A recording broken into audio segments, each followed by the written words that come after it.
2 अगस्त 2021 को देश के प्रधानमंत्री नरेंद्र मोदी ने लॉन्च किया था लगभग शाम को 4:30 बजे। तो आखिरकार क्या है ये ई रूपी, इसको हम जानेंगे बिल्कुल सरल और एकदम सिंपल भाषा में। ई रूपी अपने आप में एक डिजिटल करेंसी है और यहाँ मजेदार बात यह है, इसका इस्तेमाल आप सिर्फ डोमिनोज पर ही कर पाएंगे। अर्थात आपको जिस कार्य के लिए ई रूपी कार्ड वाउचर दिया जाता है सरकार की तरफ से, आपके बॉस की तरफ से या किसी अन्य प्राइवेट संस्थान की तरफ से, तो आप उसका इस्तेमाल उसी कार्य के लिए ही कर पाएंगे। आपको सरकार ने पढ़ाई करने के लिए छात्रवृत्ति दी और आप उस छात्रवृत्ति से मिले पैसे शराब में, अय्याशी करने में खर्च कर देते हैं, ऐसा नहीं हो पाएगा।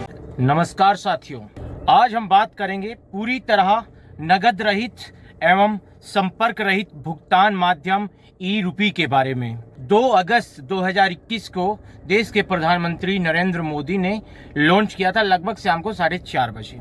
तो आखिरकार क्या है ये ई रूपी, इसको हम जानेंगे बिल्कुल सरल और एकदम सिंपल भाषा में। वैसे अभी तक ई रूपी के बारे में अधिक जानकारी सामने आई नहीं है, फिर भी कुछ अहम जानकारियां मैं अपने दर्शकों को ई रूपी के बारे में जरूर देने जा रहा हूं इस वीडियो में, वो भी बिल्कुल आसान तरीके से।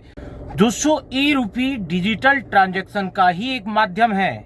कुछ ये ई वाउचर्स की तरह है। वाउचर्स का मतलब तो आप जानते होंगे, फिर भी मेरे कुछ दर्शक वाउचर का मतलब नहीं जानते, तो उनकी जानकारी के लिए मैं बता देता हूं। आपने कई बार कोल्ड ड्रिंक्स पीते समय ध्यान दिया होगा, अलग अलग कंपनियों की कोल्ड ड्रिंक की बोतलों पर कई बार कुछ इस तरह का रेपर लगा हुआ होता है। इस लेबल को जब हम बोतल से हटाते हैं तो उसकी बैक साइड की तरफ कुछ इस तरह का एक यूनिक कोड दिया होता है। ये यूनिक कोड ही वाउचर होता है। तो उस बोतल के पीछे जो यूनिक कोड है वो है वाउचर। वाउचर को जब हम रिडीम करेंगे तो 30 रुपए हमें सीधा अपने बैंक अकाउंट में या मोबीक्विक अकाउंट में मिल जाएंगे। तो इसी से मिलता जुलता है ये ई रूपी। तो दोस्तों, ई रूपी अपने आप में एक डिजिटल करेंसी है जिसकी अपनी एक वैल्यू है, एक बारकोड है, एक यूनिक कोड है। उस यूनिक कोड के अंदर एक राशि होती है जिसका इस्तेमाल आप अलग अलग माध्यम से अलग अलग सेवाओं के भुगतान के लिए कर सकते हैं। और सरल तरीके से समझाता हूं कि मान लो आप गरीबी रेखा से नीचे हैं, मतलब कि आप बीपीएल में हैं और सरकार की कोई स्कीम आई है कि वो जो भी बीपीएल में हैं उनको डोमिनोज पिज्जा खाने के लिए कुछ राशि देंगे और वो सरकार उस राशि को आपको इस तरह से डोमिनोज पिज्जा गिफ्ट वाउचर के रूप में आपको देती है, जिसकी वैल्यू होती है 1000 रुपए। यानी कि सरकार आपको वो 1000 रुपए का जो गिफ्ट वाउचर दे रही है, आप उसके इस्तेमाल से डोमिनोज से पिज्जा मंगाकर खा सकते हैं। और यहाँ मजेदार बात यह है, इसका इस्तेमाल आप सिर्फ डोमिनोज पर ही कर पाएंगे। आप डोमिनोज से कुछ सामान मंगवाते हैं, वहीं पर आप इस ई रूपी कार्ड को, इस गिफ्ट कार्ड को इस्तेमाल कर सकते हैं। अपने 1000 रुपए की जो वैल्यू है, इसको आप सिर्फ डोमिनोज की शॉप्स पे ही आप इस्तेमाल कर सकते हैं। और बिल्कुल इसी तरह ई रूपी जो डिजिटल करेंसी है वो काम करती है। इसके अंतर्गत सरकार आपको मिलने वाली किसी भी तरह की सब्सिडी अथवा किसी भी अन्य सरकारी सुविधाओं के लिए ई रूपी करेंसी के माध्यम से भुगतान करेगी। अब यहाँ पर गौर करने वाली सबसे जरूरी बात यह है कि मान लो आपका नाम आ जाता है प्रधानमंत्री आवास योजना के तहत, जिनके मकान बनने हैं उन लाभार्थियों में आपका नाम आ जाता है, तो ऐसे में आपको मिलने वाली राशि ई रूपी वाउचर कार्ड के रूप में मिलेगी। अर्थात आपको जिस कार्य के लिए ई रूपी कार्ड वाउचर दिया जाता है सरकार की तरफ से, आपके बॉस की तरफ से या किसी अन्य प्राइवेट संस्थान की तरफ से, तो आप उसका इस्तेमाल उसी कार्य के लिए ही कर पाएंगे। ऐसा नहीं कि आपको सरकार ने पढ़ाई करने के लिए छात्रवृत्ति दी है, आप उसके लिए एलिजिबल थे, आपको सरकार ने पढ़ाई करने के लिए छात्रवृत्ति दी और आप उस छात्रवृत्ति से मिले पैसे शराब में, अय्याशी करने में, घूमने फिरने में, बाइक में पेट्रोल भराने में, मोबाइल खरीदने में खर्च कर देते हैं, ऐसा नहीं हो पाएगा।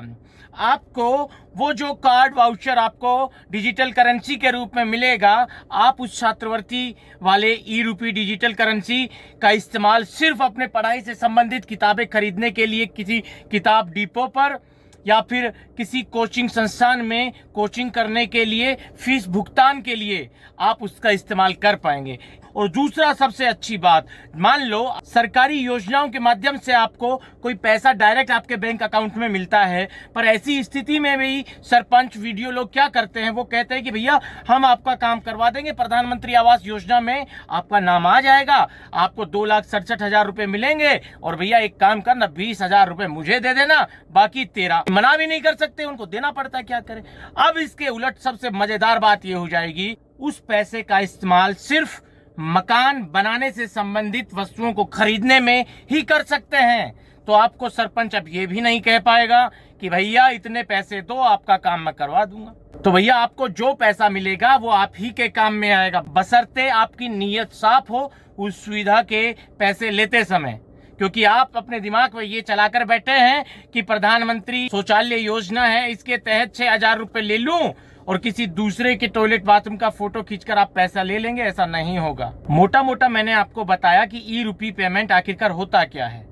तो संक्षेप में एक बार पुनः मैं आपको बता देता हूं, ई रूपी एक डिजिटल करेंसी है और आम लोगों को, खासकर गरीब लोगों को इसका लाभ मिलने वाला है।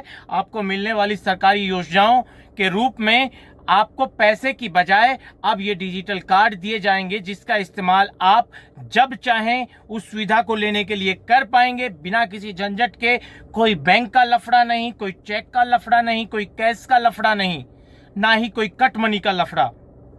आपको प्रधानमंत्री आवास योजना के तहत, आपको आयुष्मान भारत योजना के तहत, आपको कृषि योजना के तहत जो भी आपको सुविधाएं मिलती हैं वो आपको अब मिलेंगी ई रूपी डिजिटल करेंसी के रूप में, और आप उसका इस्तेमाल कर पाएंगे भविष्य में आने वाले 1-2 वर्षों में। और जैसे आगे इसके बारे में कुछ अलग अपडेट्स आती हैं, मैं आपको विस्तार से इसके बारे में बताऊंगा। तो दोस्तों, कैसा लगा हमारा ये वीडियो कमेंट्स करके जरूर बताएं। अगर आप हमारे चैनल पर नए हैं तो आपसे विशेष अनुरोध है कि हमारे यूट्यूब चैनल को सब्सक्राइब जरूर करें, क्योंकि आपको यहाँ मिलेगी डिजिटल फ्रॉड से लेकर डिजिटल दुनिया से जुड़ी हुई प्रत्येक जानकारी। फ्रॉड्स अलर्ट यूट्यूब चैनल पर आने के लिए और वीडियो पूरा देखने के लिए बहुत बहुत धन्यवाद साथियों।